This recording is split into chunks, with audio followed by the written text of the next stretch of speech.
un reflejo entonces. Está producido por estímulos irritativos que pueden ser inflamatorios, mecánicos, térmicos y que tiene receptores sensitivos del glosofaringeo, del noveno par en diferentes lugares, empezando desde la tráquea, el conducto auditivo externo, la mucosa nasal, la laringe, la pleura, el diafragma. Para analizar el síntoma tos es importante saber que tiene muchos aspectos clínicos semiológicos que se deben averiguar. El tiempo de evolución, si es una tos aguda o es una tos crónica. El tiempo de evolución. Hay que tratar de averiguar si es que hay algún antecedente del paciente que permita saber la causa de la tos. Hay que saber si esa tos está asociada con la producción de flema o no. ¿Es una tos seca o es una tos productiva? La intensidad, la frecuencia, el horario y la relación con el día de la tos. ¿Hay alguien más que quiere ingresar? Cuando la tos es de origen respiratoria puede tener diferentes características semiológicas. Una tos que es de tipo ronca, llamada también tos perruna, suele tener su origen a nivel laringio. Esa tos ruidosa puede ser traqueal. La tos húmeda asociada con expectoración es de origen bronquial o pulmonar, y la tos seca suele ser de origen pleural o mediastinal. Van a disculpar, pero a mí me dijeron que la clase era de 6 a 7. Quería hacer clases presenciales, pero no se puede hacer. Entonces, estas clases virtuales van a ser con mucha dificultad. La tos también puede ser de origen cardíaco. Esa tos de origen cardíaco aumenta con el esfuerzo y disminuye con el reposo. El paciente cardíaco suele presentar siempre disnea, una sensación de falta de aire que vamos a ver más tarde cuáles son las características semiológicas. Puede ser una tos de origen mediastinal que es seca y persistente. La tos de origen a nivel de procesos de la laringe se asocian con trastornos de la voz. La voz se hace ronca, bitonal, hay una sensación de cosquilleo a nivel de la garganta. Hay disfonía o directamente hay afonía. La tos traqueal, también parecida a la tos laringea, pero no tiene cambios de voz, porque la irritación está más abajo, no está a nivel de las cuerdas vocales, y es de característica perruna. Hay una sensación de opresión, de dolor retroesternal, ardor retroesternal, y puede tener poca expectoración. La tos de origen bronquial, producida por procesos infecciosos inflamatorios a nivel bronquial, es una tos que se asocia frecuentemente es húmeda y que tiene abundante expectoración, que puede ser mucopurulenta y puede ser abundante. Puede ser una tos postural que también se modifica con la posición, sobre todo cuando existen bronquiectasias.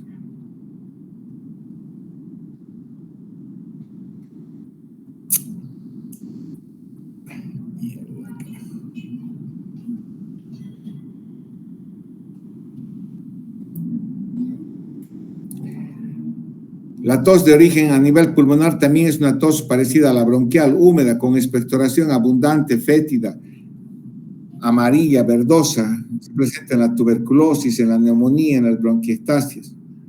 Mientras que la tos de origen pleural es seca, irritativa. No se asocia con expectoración. Puede tener asociado de un dolor pleurítico, ese dolor intenso, agudo, que se presenta de tipo pungitivo, que se llama puntada de costado. Aparece durante la inspiración y el paciente evita toser, evita moverse porque está con mucho dolor. Como ustedes pueden ver, las causas de la tos pueden ser de múltiples etiologías, inflamatorias, neoplásicas, de origen cardiovascular, alérgicas, por tumores. Entonces, al haber muchas causas que pueden producir el mismo síntoma, entonces la tos es muy frecuente, pero al mismo tiempo es poco específica para alguna etiología determinada. Cuando a la tos se asocia la expectoración de una flema, se llama tos productiva con expectoración. La expectoración es una secreción mucosa que normalmente se produce a nivel de las células caliciformes del aparato respiratorio, del epitelio del aparato respiratorio. Cuando se acumula la secreción, induce el estímulo del nervio, de las fibras sensitivas de las vías respiratorias y produce el reflejo de la tos. Normalmente todos producimos una determinada cantidad de flema, de expectoración, que es alrededor de 100 ml por día. Sin embargo, en procesos inflamatorios, en procesos infecciosos, esta cantidad aumenta mucho. También debemos averiguar las características semiológicas de la expectoración, olor, la cantidad, si es fétido, el olor, la viscosidad, el aspecto de la expectoración. Una expectoración blanquecino puede indicar la presencia de procesos alérgicos, inflamatorios, irritativos, no ser infeccioso, mientras que una expectoración mucosa, purulenta, verdosa, amarilla, suele indicar la presencia de un proceso inflamatorio infeccioso como una bronquitis, una neumonía, bronconeumonía, unas bronquiectasias. Una expectoración roja o mezclada con flema llamada esputo hemoptoico también indica la presencia de infecciones o una tuberculosis o un carcinoma. Son estrías de sangre mezcladas con flema o directamente pueden ser también sangre pura que se llama hemoptisis, que vamos a ver más tarde. Y un esputo achocolatado, color rojizo, café oscuro, que se presenta en los abscesos amebianos, o también una tos de aspecto negruzco, como expectoran los mineros, los que limpian chimaderas, los fumadores, un aspecto negruzco plomizo. Esa tos, esa expectoración de aspecto asalmonado en lavado de carne se asocia con las personas que tienen un edema agudo de pulmón. Eso es la expectoración. Puede haber también una salida de sangre que se llama hemoptisis. Es la expulsión que procede del aparato respiratorio. La salida de sangre sin mezcla, sin secreción, en diferentes cantidades, una sangre rutilante con burbujas, que está precedida con tos y sin restos alimentarios, porque hay que diferenciarlo de lo que es la hematemesis. La hematemesis es la salida de sangre que se origina en el aparato gastrointestinal y está asociado con náuseas, con vómitos, y está asociado con antecedentes de problemas digestivos. Mientras que la hemoptisis se asocia con tos y con antecedentes de enfermedad respiratoria. Hay que diferenciar también de la epistaxis, que es la sangre procedente de la nariz. Debemos diferenciar lo que es el esputo hemoptoico de lo que es la hemoptisis. El esputo hemoptoico es aquella secreción purulenta que tiene estrías de sangre, es rumbroso. Es una sangre mezclada con expectoración, con pus. Mientras que la hemoptisis es la salida de sangre pura, roja, rutilante, que puede volverse oscura con coágulos después de 24 o 48 horas. La hemoptisis se puede clasificar de acuerdo al volumen que uno expectora. Obviamente, el problema de la hemoptisis es que al salir la sangre de algún lugar del parénquima pulmonar, puede inundar todo el árbol tráqueo-bronquial y puede producir una obstrucción de la vía aérea, independiente del lugar de donde se origina la hemoptisis. Este es el problema de la hemoptisis. Al producir una obstrucción de la vía aérea, puede inducir una insuficiencia respiratoria severa. De acuerdo a la cantidad que sale de la hemoptisis, puede clasificarse en leve, moderada o severa. Moderada, severa, de 200 a 600 ml por día. Masiva, cuando es más de 600 ml por día, o cuando en un solo episodio elimina más de 200 ml de sangre el paciente, o cuando esta hemoptisis se asocia con un estado de hipotensión, un estado de shock hipovolémico por la pérdida masiva de sangre. La hemoptisis también puede tener diversos orígenes, todos en el árbol respiratorio. en la tráquea por tumores benignos, malignos, en la laringe, traumatismos a nivel de los bronquios por carcinomas, por quiste broncogénica. En el parénquima pulmonar puede estar producido por cáncer primario, absceso pulmonar, la tuberculosis. El 50% de la hemoptisis en esta parte del mundo está asociado a la tuberculosis pulmonar por la presencia de lesiones cavitarias a nivel del pulmón. Otro síntoma importante es la disnea. La disnea es la sensación de falta de aire, la sensación de ahogo. Esta disnea tiene que establecer esa sensación de falta de aire y hay que diferenciar de lo que es la taquipnea, que es el aumento de la frecuencia respiratoria, o la polipnea, que es el aumento del volumen respiratorio, o la hiperapnea, que es el aumento de la frecuencia y el volumen respiratorio. La disnea también tiene diferentes lugares donde se origina. Los más clásicos son problemas cardíacos y pulmonares, pero a nivel pulmonar puede haber trastornos de la ventilación, como puede haber una disnea de origen inspiratorio que se produce por obstrucción de la vía aérea superior, la faringe, la laringe, la tráquea, o la disnea expiratoria que se asocia con obstrucción a nivel de los bronquios. A veces es difícil diferenciar y uno asume que los trastornos ventilatorios producen una disnea. Trastornos del intercambio respiratorio con reducción de la superficie alveolar, neumonía, edema de pulmón, hidrotórax. Trastornos de la elasticidad pulmonar, como en el enfisema pulmonar. Alteración de la permeabilidad del alvéolo capilar, en la fibrosis pulmonar. Hay un bloqueo alvéolo capilar, es una disnea inicialmente de esfuerzo que va progresando hasta ser de reposo. O incluso trastornos del volumen torácico, del volumen respiratorio, por sifoscoliosis, por obesidad, elevación del diafragma.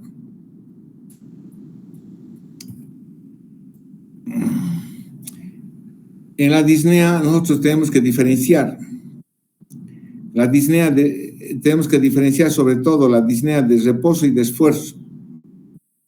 En la disnea de esfuerzo se llama disnea de grandes, medianos y pequeños esfuerzos.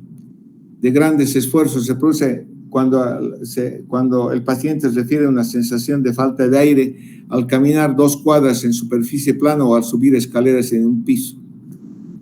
Indudablemente, si uno sube 5 pisos, los 5 pisos de escaleras y rápidamente uno puede tener disnea, que se llama la disnea fisiológica. Si uno corre 100 metros plano o corre 2 cuadras, uno puede tener disnea. Eso se llama disnea fisiológica. La disnea fisiológica no es anormal. La disnea de grandes esfuerzos significa que el paciente, al caminar en superficie plana 2 o 3 cuadras, tiene sensación de falta de aire. Disnea de medianos esfuerzos se da cuando la sensación de falta de aire se asocia con actividades cotidianas en el domicilio del paciente. Ir a la sala, levantarse hacia la cocina, actividades dentro de su domicilio. La disnea de pequeño esfuerzo se da cuando se da la sensación de falta de aire con el cuidado personal al bañarse, vestirse, rasurarse, hablar. Estos son los tipos de disnea de esfuerzo que suelen estar asociados a patologías cardíacas. Y también existe la disnea de reposo, la disnea en posición supina. La disnea de reposo se llama ortopnea, cuando el paciente refiere sensación de falta de aire al adoptar una posición recostada. Eso se llama ortopnea. O si el paciente despierta en la noche, una vez conciliado el sueño, con una sensación de falta de aire, se llama disnea paroxística nocturna. La disnea de reposo suele darse casi exclusivamente en pacientes que tienen patología cardíaca, mientras que la disnea de esfuerzo suele darse también en pacientes con problemas respiratorios. Entonces, yo tengo que diferenciar. Una disnea aguda es aquella que se produce por problemas respiratorios agudos, mientras que la disnea crónica suele ser de origen respiratorio o cardíaco.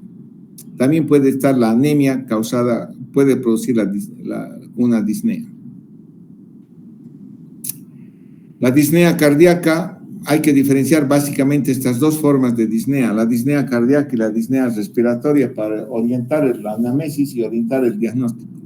La disnea de origen cardíaco aumenta con el ejercicio. Es una disnea de grandes, medianos o pequeños esfuerzos y también se intensifica en el decúbito. Presenta ortopnea y disnea paroxística nocturna. Entonces es característicamente una disnea de origen cardíaco y puede estar asociado con edema y con nicturia. Mientras que la disnea respiratoria también se aumenta con la actividad física, pero tiene pocos cambios con la posición. El paciente puede dormir con una sola almohada. La disnea de origen respiratorio se alivia cuando el paciente se echa en la cama. No tiene esas características de la ortopnea o la disnea paroxística nocturna. Y la disnea respiratoria se asocia con síntomas respiratorios, con tos, con expectoración, con sibilancias.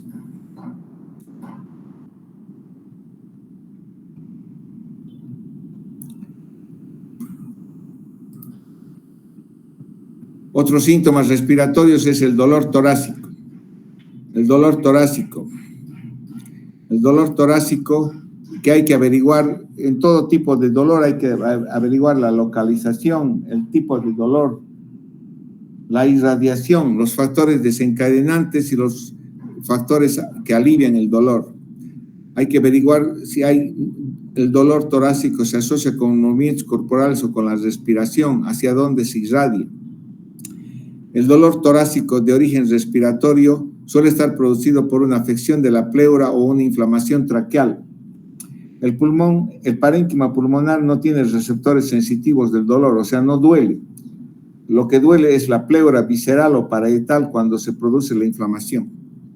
El dolor de origen cardíaco obviamente se llama la angina, que tiene características semiológicas que ya han debido revisar cuando hacen la cardiología. Puede haber un dolor de origen osteomuscular producido por fracturas, esguinces, lesiones musculares, osteocondritis de la pared muscular. Hay que ver el patrón ventilatorio, el patrón respiratorio del paciente, el patrón respiratorio. Se llama taquipnea cuando la frecuencia respiratoria es más de 30 por minuto. Se dice polipnea cuando está aumentada la profundidad, cuando está aumentado el volumen que mueve de aire. Y se llama hiperapnea cuando están aumentados los dos. Esta hiperapnea puede catalogarse como la respiración de Kussmaul, como en la cetoacidosis, en la acidosis metabólica o cetoacidosis diabética, y la respiración de Cheyne-Stokes. Hay que averiguar la forma como están usando los músculos de la respiración. Habitualmente la inspiración está dada principalmente por la actividad y la contracción del diafragma. El diafragma es el principal músculo de la inspiración. En situaciones de insuficiencia respiratoria, patología respiratoria, y dependiendo del grado de daño del intercambio gaseoso, los pacientes pueden empezar a hacer uso de los músculos accesorios de la inspiración. Son los intercostales externos, los escalenos y el esternocleidomastoideo. En condiciones normales, la respiración es casi insensible. Uno no sabe que está contrayendo su diafragma, sin embargo, está inspirando en forma periódica y regular. Cuando hay uso de los músculos accesorios, uno debe examinar al paciente y esto nos permite valorar el trabajo ventilatorio.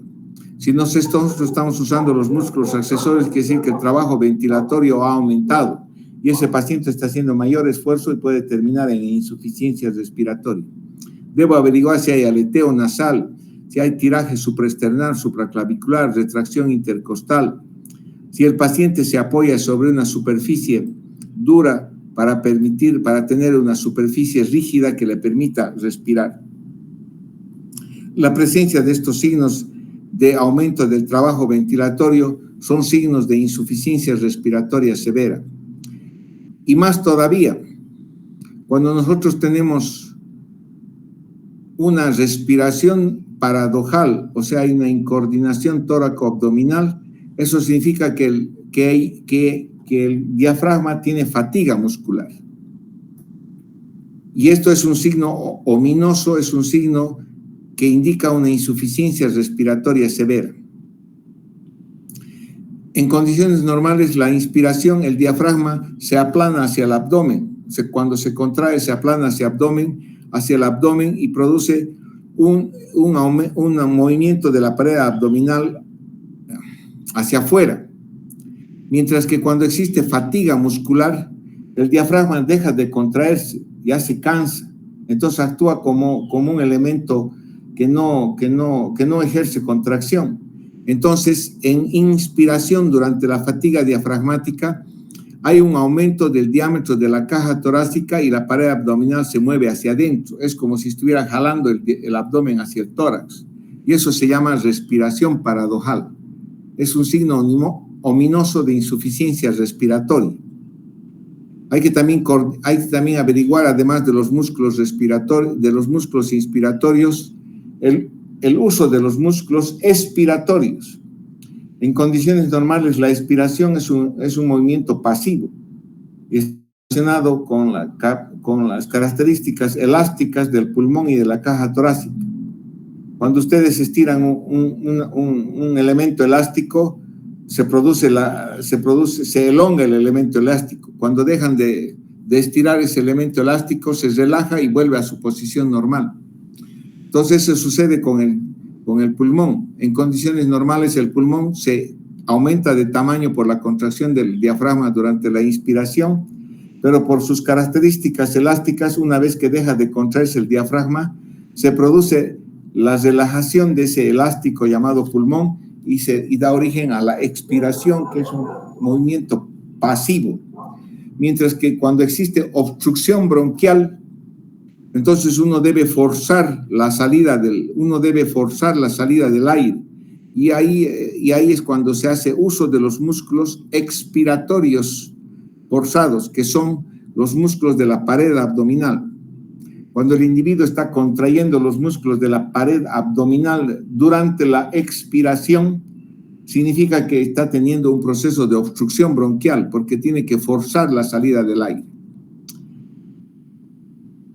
Entonces es importante valorar el patrón ventilatorio.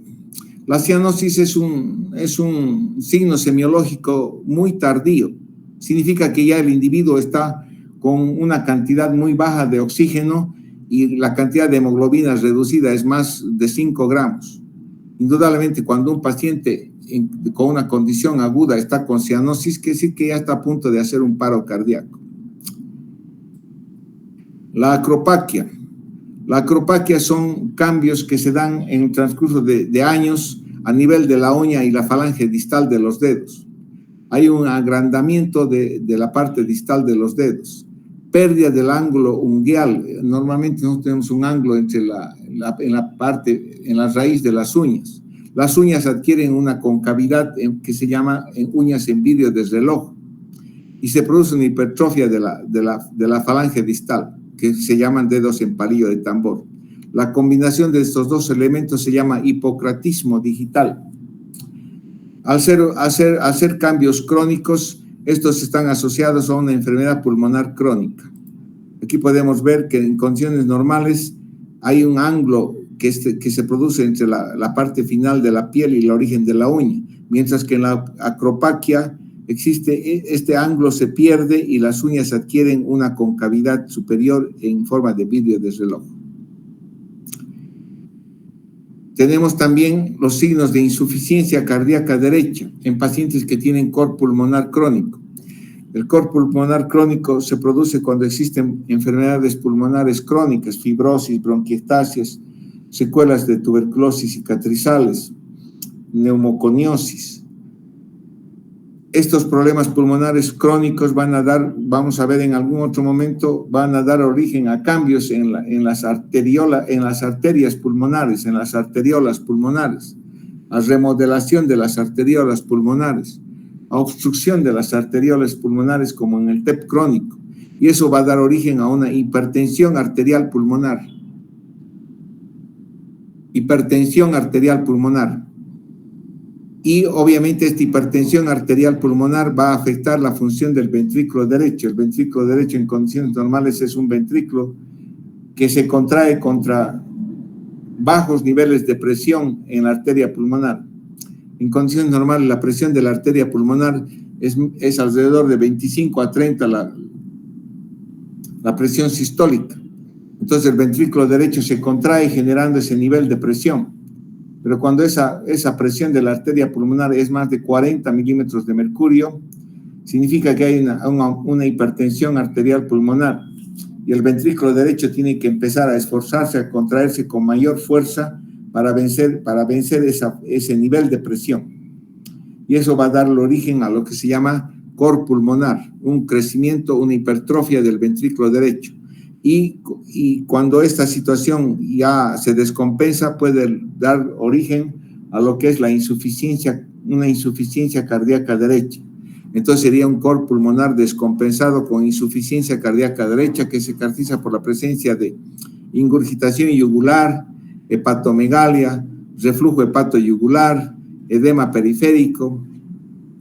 Todos son signos de insuficiencia cardíaca derecha. Y en la auscultación cardíaca a nivel pulmonar, cuando hay hipertensión arterial pulmonar, puedo encontrar un reforzamiento del segundo tono a nivel del foco pulmonar. Puedo encontrar un soplo sistólico a nivel del foco pulmonar o del foco tricuspide. En la anamnesis es importante saber el tabaquismo de la persona. El tabaco es uno de los elementos que origina patología bronquial, asma, EPOC. Hay que saber cuántos paquetes al día, durante cuántos años ha fumado. Y también es importante saber si hay un tabaquismo pasivo. No solamente los que fuman, sino los familiares pueden adolecer de patología pulmonar. Antecedentes de ingesta alcohólica, fármacos, los hábitos sexuales, uso de drogas y las exposiciones laborales. En la semiología respiratoria es muy importante saber qué trabajo realiza una persona. Si una persona trabaja de panadero, cocinero, costurero, es posible que exista una exposición a antígenos orgánicos y pueda tener patología pulmonar. Los mineros, los antecedentes familiares. Y el examen físico. En el examen físico pulmonar hay que inspeccionar el tórax para ver la simetría, la expansibilidad del tórax, la simetría de la caja torácica. Si hay hiperinsuflación torácica, si hay signos de respiración paradojal. Indudablemente, a estas alturas de la vida nadie palpa ya a los pacientes, nadie toca a los pacientes por motivos de salud, por motivos de higiene. Entonces la auscultación es importante. En la palpación uno antes buscaba el frémito, que es la transmisión de las vibraciones vocales. Actualmente la transmisión de las vibraciones vocales se realiza con el estetoscopio, tratando de identificar si hay broncofonía, que es un aumento de la transmisión de las vibraciones vocales, o si hay egofonía, que es una disminución de la transmisión de las vibraciones vocales. La percusión es un sonido que tienen que ustedes acostumbrarse a hacer para poder determinar la normalidad, pero en la percusión uno busca si hay un aumento de la sonoridad que se llama timpanismo o hay una disminución de la sonoridad que se llama matidez, que indica que hay líquido o hay una condensación del parénquima pulmonar. En la auscultación, al mismo tiempo que se analiza la transmisión de las vibraciones vocales, uno escucha el ruido respiratorio, llamado murmullo vesicular, ruido respiratorio, que es un ruido respiratorio suave y homogéneo que está relacionado con la entrada del aire con la entrada del aire y la expansión de los alvéolos. Es homogéneo, es normal en condiciones normales. Puede haber ruidos anormales que se originan en diferente nivel del aparato respiratorio. En la vía aérea respiratoria superior, los ruidos anormales se llaman el estridor, que es un ruido agudo que se produce durante la inspiración. A nivel del árbol bronquial, en la tráquea, los bronquios de primer y segundo orden, puede haber roncos o sibilancias. Son ruidos agudos como silbidos. En el parénquima pulmonar se busca la presencia de estertores o crépitos, que es sinónimo, es lo mismo, o la presencia de un soplo tubárico. Y a nivel de la pleura buscamos lo que es el frote pleural.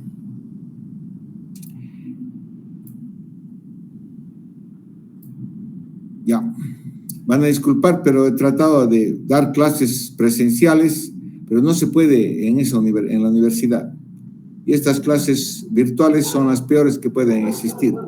Han tenido su lugar en el momento de la pandemia, pero ahora ustedes ya deberían exigir que todos den clases presenciales. Y obviamente me indicaron que podía dar clases de 6 a 7 presenciales en el aula verde, pero después me han dicho que todos están haciendo clases virtuales en sus casas y que no pueden ir a la universidad. Entonces, por eso me asignaron la clase de 6 a 7. Acaban de decirme ustedes que de 6 a 7 están haciendo cirugía al mismo tiempo. Yo tenía programado ya mi actividad para dar clase de 6 a 7 y por eso he dado la clase de 6 a 7. Ahora, si ustedes quieren, podemos modificar la clase a partir de mañana de 7 a 8. O seguimos de 6 a 7 como ustedes deseen. Y van a disculpar, pero estas clases virtuales van a ser las clases más deficitarias que estoy dando en estos 20 años de docencia, porque deberían de hacer todas clases presenciales. ¿Quieren dar la clase de 6 a 7 o de 7 a 8? De 7 a 8, doctor. Si nadie opina, voy a seguir con las clases de 6 a 7 y si asisten 10 personas me da lo mismo. De 7 a 8, doctor, por favor. No escucho nada, señorita. De 7 a 8, doctor, por favor.